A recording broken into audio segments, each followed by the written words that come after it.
my first question to both candidates. Right now in the Baltimore City Sheriff's Office, deputy sheriffs are underpaid. Okay. So I want to know, what will each of you do to get the salaries up? Because right now in the sheriff's office, you have clerks whose salaries are $50,000, $60,000, $70,000 more than deputy sheriffs. And I want to know from each candidate, what will you do to bring the deputy sheriffs up onto the correct salary and steps in the state of Maryland pay scale? Okay. Well, I talked about this before. One of the first things we will do is do a complete audit. We need to go in and make sure that those salaries are commensurable to the position. So doing an audit on those things and making sure that those salaries are for public safety. That's number one. And you just have to go in and ensure that these things can take place and make sure that we get that done. So absolutely. And I am in total agreement with the audit, and I've said that we would do the same thing. But there's another component to this, and that is Section 2309 of the Maryland Courts and Judicial Proceedings article, Section D, which speaks to the salaries, expenses, and deputies, employees, and equipment and inmate labor that the sheriff is supposed to oversee. And again, that means enforcing the Constitution, not just on the citizens, but on the office of the sheriff and everybody employed thereby. It's right there. And we have laws and statutes that need to be followed that aren't being followed, that guide those things. So, okay. Mr. Warren? Yes. My second part of my second question is the promotions in the sheriff's office.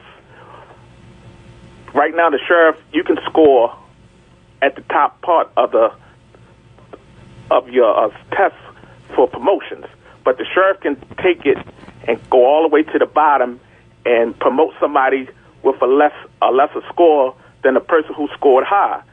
I want to know from each candidate, what are you going to do? Can you fix this? Well, first of all, there's got to be a system in place. Everybody need to know what that system is. Promotions should be done fairly. It should be merit-based and not based on friendship or anything else. So it's got to be a transparent system. Get that system in place. Let everybody understand what the system is, and it should be competitive. So it's not a big problem. We just need to fix it and make it transparent. Exactly. And Ms. Claire brought these issues out in 2010 when she ran against John Anderson, and we said that we would work together to fix them and make promotions merit-based and put people in positions where they need to be, where we could get the best results for our tax dollars.